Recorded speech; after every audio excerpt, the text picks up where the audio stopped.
The 2024 Qatar GP was absolutely insane. From crashes to penalties to Lewis Hamilton having a disaster class of a GP, with Sauber scoring their first points in a P8 that added with Guan Yu Zhou. Yes, I would say, let's fucking go! Come on, guys! Come on!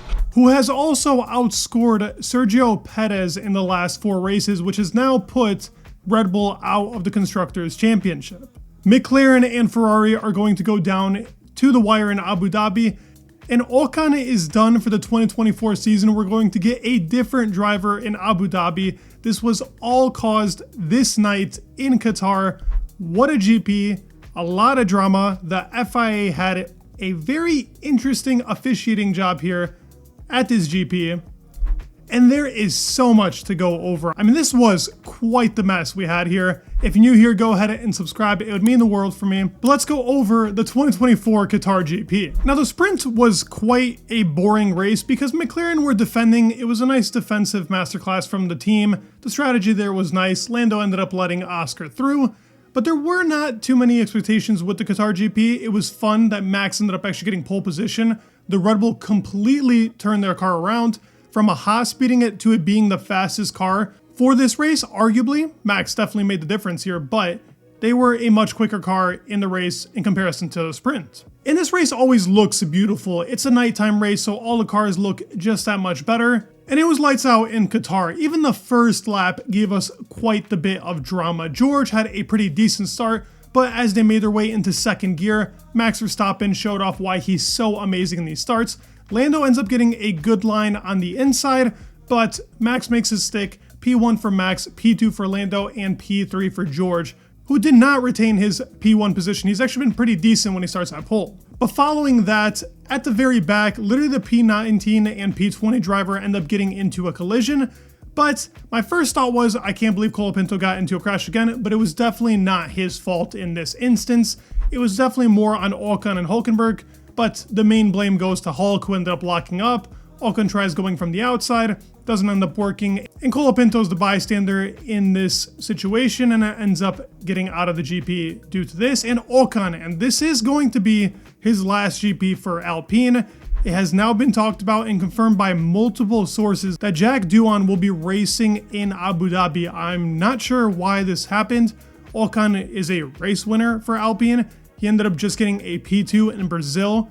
What's the purpose of putting in Doohan for one race? I don't really understand this, unless there's more of an evaluation for maybe Colapinto, see what the situation with Jack is. Can he end up stepping up here towards the end of the year just to see how he is in F1 machinery? Quite the interesting turn of events so late in the season with no prep time for really Jack. We also got another crash on the second lap. This was with Stroll and Albon. Albon ended up actually having the outside line.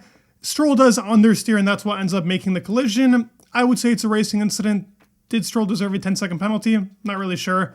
It's a tough corner, a lot of fuel, and this just ended up happening. It was just a spin out.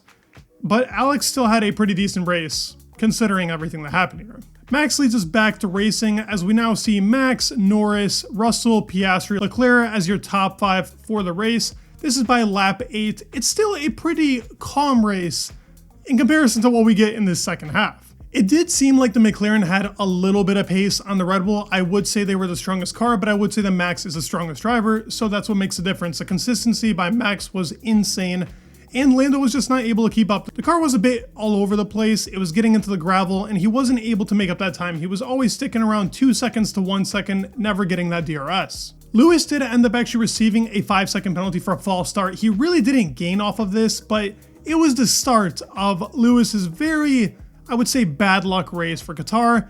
It just was not his weekend, to say the least. It's been a very rough couple of weekends for Lewis himself. Piastri was also trying to get Russell, and he was oversteering consistently. He did end up finishing pretty well in the race, but I wouldn't say it was his strongest race. He wasn't able to catch Russell and didn't really make up too many positions. There were a lot of mistakes here from Piastri, but a good comeback in comparison to what's not been a great 3 or 4 weekends before this. So hopefully this brings up his confidence and we can see him revitalized in Abu Dhabi. They're gonna need it. By lap 19, our race classification is Max, Norris, Russell, Piastri, Leclerc. So it pretty much ended up staying the same, But that doesn't tell the whole story. It's very chaotic between P9, 10, and 11, and everybody is sticking pretty close. One mistake, and that'll definitely cost you a position.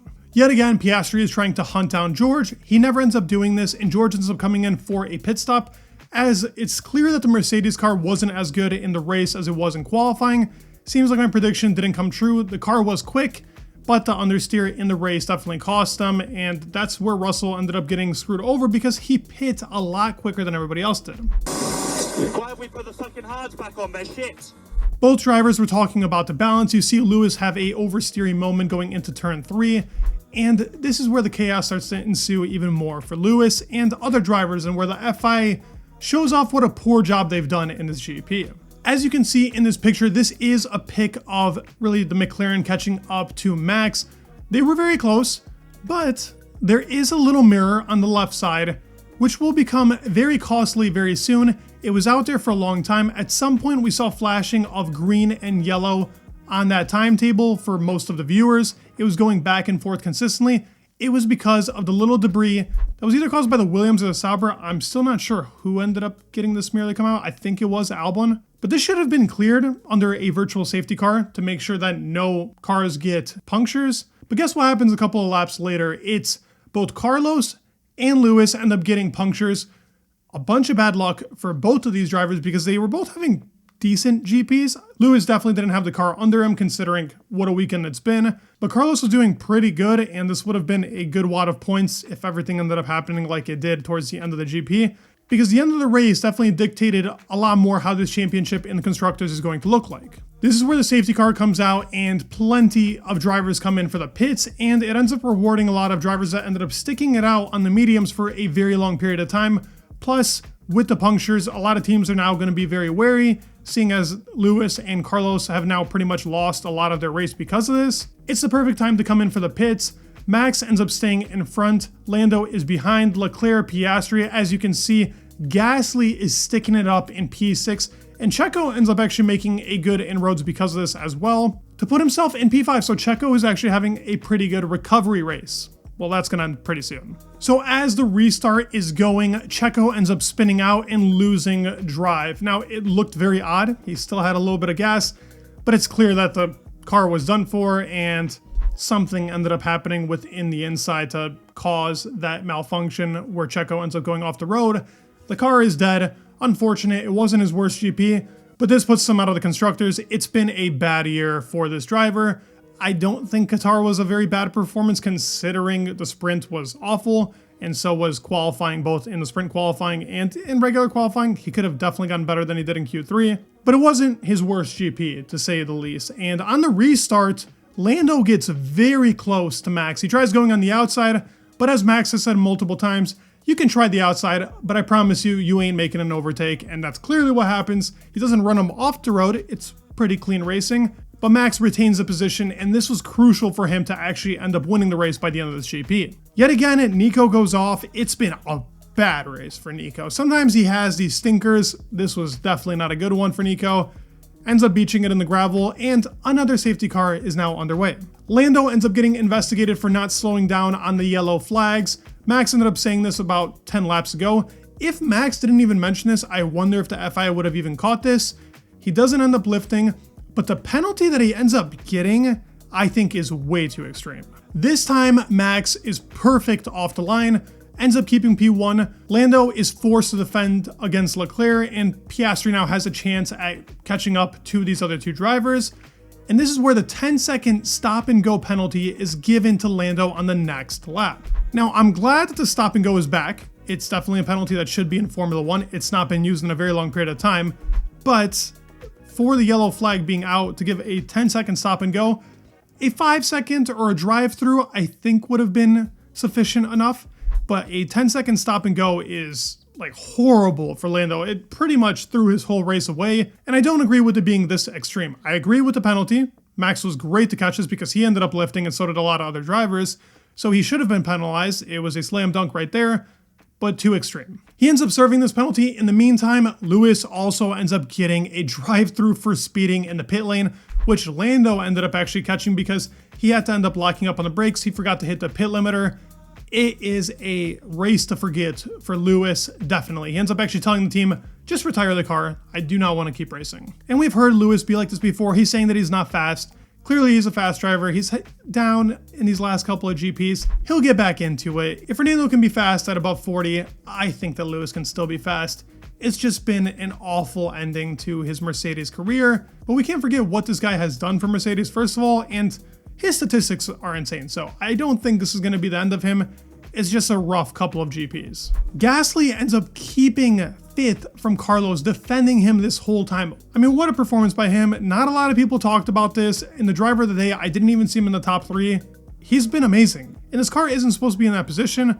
Carlos definitely should have taken a position off of him. Good job for Pierre. In the meantime, Lando is making his fight back. He takes away P10 from Bottas. I was actually quite sad about this. Bottas definitely deserved some points. I'm very happy for Guan Yu Zhou. I mean, what a race by that guy.